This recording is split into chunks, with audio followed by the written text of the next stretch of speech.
Welcome to the Munro Review, where it's all about connecting, sharing, and valuing the arts in the central San Joaquin Valley. I'm Donald Munro.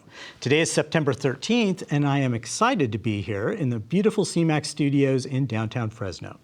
We're devoting our show today to one of Fresno's most important cultural figures, Rei Hotoda, conductor and music director of the Fresno Philharmonic. The orchestra kicks off its Masterwork series on September 25th with the theme, Let's Dance. We will talk with Rei about the overall scope of the season. That's a great thing to do because I know that she spends a lot of time crafting each concert to have a theme or story, but also she has another vision for the entire season as well. This year, she's calling the 2022-23 season Ignite and Inspire. We will talk to her all about her vision. So let's jump into the interview. It is such a pleasure to connect once again with Rei Hotoda, our illustrious conductor and music director of the Fresno Philharmonic. I haven't seen you for a few months, Rei, and you are at home now in rural Illinois, but you are soon heading back to Fresno. Is that the case? That's right. And I'm very, very excited to speak with you, Donald. Thank you so much for having me and to get back into the swing of things in Fresno. In fact, I'm flying there first thing tomorrow morning. Well, fantastic. And this will actually air after the Wynton Marsalis concert. Oh, that's right. But that is an exciting way to start the season for the orchestra. Yes. And in fact, I'm bringing my daughter this week to hear the Fresno Philharmonic. How fun. What a wonderful thing. She hasn't been to Fresno in about 5 years. Oh, my goodness. Yeah. So the first Masterworks concert is also rapidly approaching. And it sounds like you have a fascinating lineup there. And that is titled Let's Dance. Yes. And how did you come up with that title? What prompted that? Well, let's see. First of all, we are so thrilled to perform a premiere of one of our favorite living composers, Juan Pablo Contreras, a Mexican composer that we introduced our audiences to last season in March, along with Kenneth Froehlich's clarinet concerto. And we played Mariachlin, and I thought he was such a big hit in Fresno that I'd love to have him back. And so we're part of a commissioning orchestra to have him write this new piece called Mexicano. And it is a fantastic opener for our season in that it celebrates different Mexican communities all over the United States, and one of them being Fresno. And so it's basically a dance party to start our season. And so I thought we would extend that dance party to the rest of the program. But what's interesting is the second piece is a violin concerto by Eduardo Lalo, who was a 19th century composer and wrote this piece called Symphony Español. So when we think of symphony, we think of the Philharmonic, right? But Lalo in this piece really incorporates the soloist as part of the symphony in that her part, it's like, okay, have you ever been to a flamenco dance? I have. Right. So you have the guitar. See, this is one of my passions. I love flamenco dancing. I love watching it. I even took some lessons. I actually went to a flamenco concert in Spain when I visited Spain. And one of the things I remember is it didn't even start until 1 a.m. because that's what they do in Spain. But it kept me awake. It was just fabulous. It's so lively. So, yeah. Yes. But as, as a musician and watching flamenco dancing, there is an incredible dynamic between the soloist, the dancer, right? And she's got castanets, so she's also a rhythmic section. And her feet is a percussion instrument, right? And the musicians who are accompanying her. So this is very much like the Lalo's Sinfonía Español, in that it's a Spanish dance between the dancer, who is the soloist, and the orchestra. And there's a real interplay, and that's the brilliant part of this piece, is that the composer, Eduardo Lalo, really incorporates that synergy that's happening between the soloist and the orchestra, so that it's really not a concerto in that sense of like, here's the soloist playing, like, let's say in Beethoven and Mozart, you have the solo playing the episodes and the melodies and the first and second themes, and then you have the accompaniment very much in the background, from the orchestral players. But here it's very much a dialogue. And so if the orchestra pushes, then the soloist pushes, like a dance. And so I think this piece lends itself to be a part of this Let's Dance program, because it's really like the soloist and the orchestra dancing with each other. That's a beautiful way of putting it. And then you add the conductor, and you are known as well for your kind of dance on the podium. I can just imagine what it'll be like. And the soloist, her name is Chi Yun. And what can you tell us about her? Well, she's world renowned. She has traveled all over the world as a soloist with big orchestras, Boston Symphony, Dallas Symphony, LA Phil, and she's made many recordings. In fact, there's a recording of her playing this exact concerto. Okay. This is in her wheelhouse. And so we're really thrilled. It sounds like she's drawn then to this style of music. Yes, but she's just a monster player, and I've always wanted to work with her. She's just a very powerful musician and brilliant. So we're really excited to showcase her and share her music with Fresno. Finally, on that program, you're doing Rachmaninoff and the symphonic dances. And what can you tell us about that? Well, it's actually a later piece by Sergei Rachmaninoff, who is not only a brilliant pianist, but also an incredible composer. And of course, we all know the Second Piano Concerto and the Rachmaninoff Paganini variations that are used a lot in film and movies and sometimes television ads, But he is an incredible composer in that he suffered a lot with depression. And one of the things that there's a through line in his compositions. There's this very much a sense of angst and drama. And so he's really pouring his soul into the music. But these symphonic dances there's 3 movements in this piece. And each dance is a completely different character. And what's interesting also is that the Dies Irae, which is like the Day of the Dead, the song that we hear in a lot of masses and oratorios and choral works, it's this, even Mozart's Requiem has the Dies Irae, which is this dark calling of the dead, right, is in this symphonic dance, which has this incredible, like, almost, I don't want to say satanic, but it has that kind of, really macabre type of feel to this dance. So this really frenetic, but the soul's journey through very dark, kind of mystical music. But it's still very uplifting and just like surging energy. So it's one of my favorite pieces and very challenging for the orchestra. In fact, so the highlight will be the orchestra in this piece that's all about dance. It sounds like a very moving concert, and that's not a pun all the way, but I'm sure that people, I'm sure people will leave kind of with that extra bounce in their step. And we're just so excited to have a normal season, after 2 or 3 years of dealing with COVID and all those things. I'm just so proud of this organization. We've really pushed through, and we're here for our community and really want to embrace all the different parts of our community more now than ever. And so I think our whole season has that kind of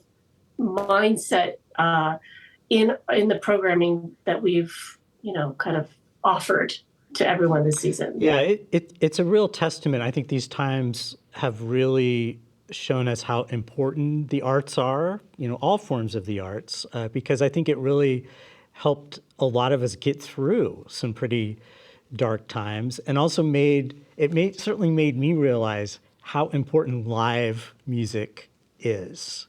I really enjoyed all of the Zoom concerts and everything else, and it was fabulous. But nothing beats being in the same hall or the same room with music that's being performed just for you. And I think I think people are really realizing that. And not only that, our musicians are dying to perform for all of you.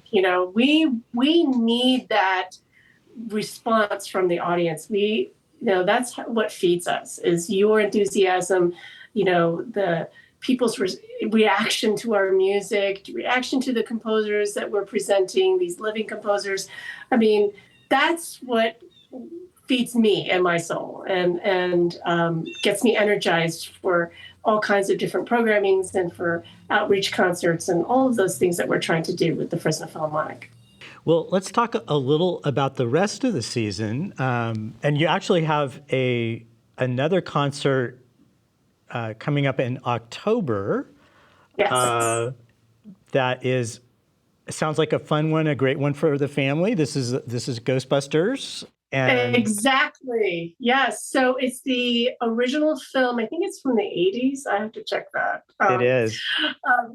And with Dan Aykroyd, and it's going to be so great. We want people to dress up and just have a lot of fun at this concert. So it'll be the full orchestra with film.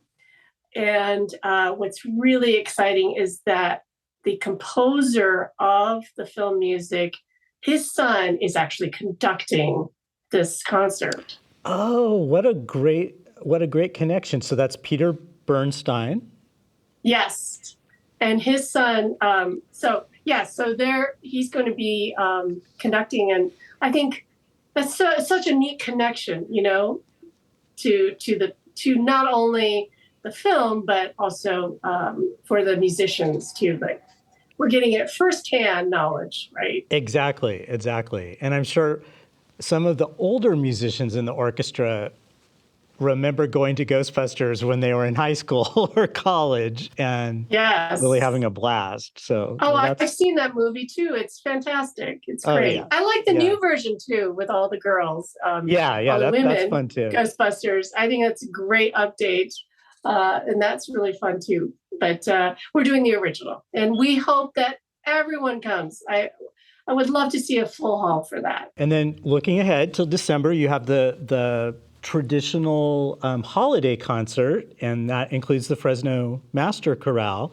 And one thing that I think is wonderful about the timing this year is that it's actually on December 17th, and so it'll be really Christmassy. Like you'll really be in that mood. Absolutely. And we're so lucky to have Chelsea Tipton, a wonderful conductor, come and present that show. And then looking ahead to the 2023 part of the season. Sure, yes. I know that you are really looking forward to a concert that you're calling Bird Tales. And that is, let me see, remind me. That is on the 22nd of January. Tell us about that.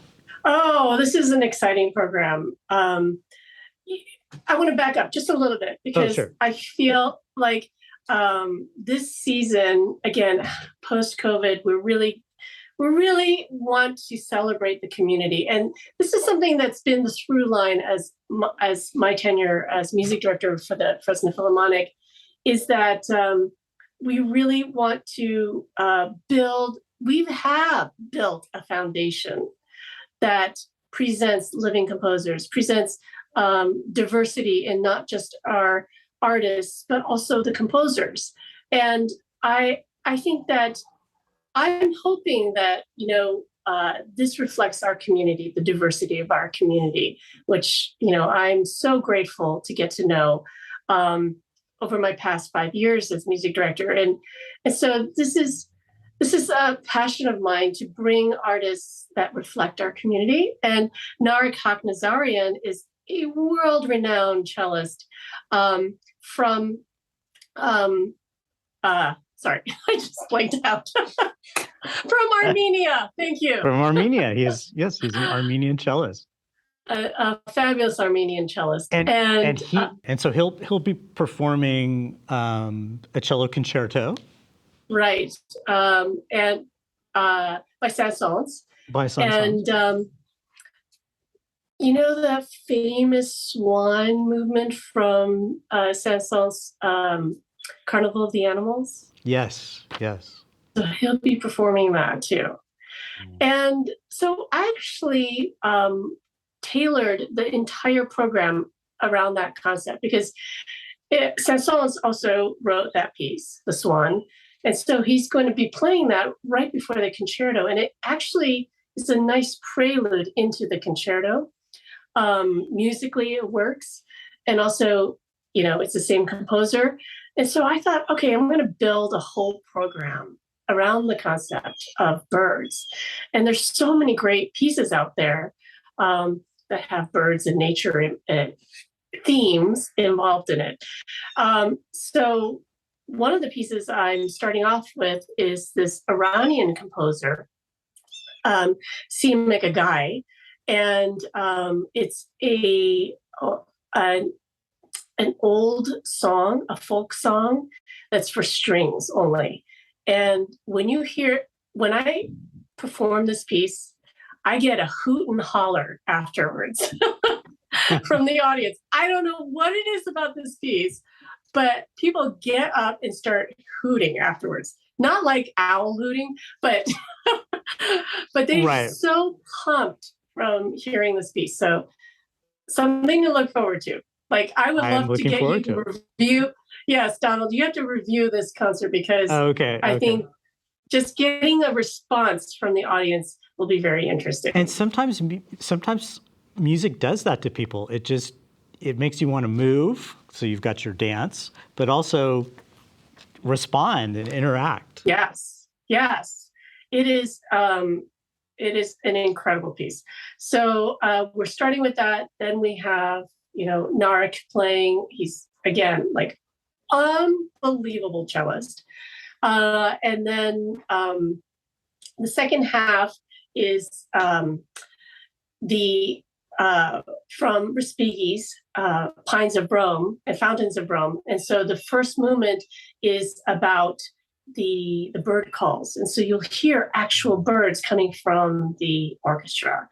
So it's just an incredible descriptive piece, which reminds me because I was just in Rome this summer and I visited the gardens that inspired Respighi to write these pieces, Fountains and Pines of Rome.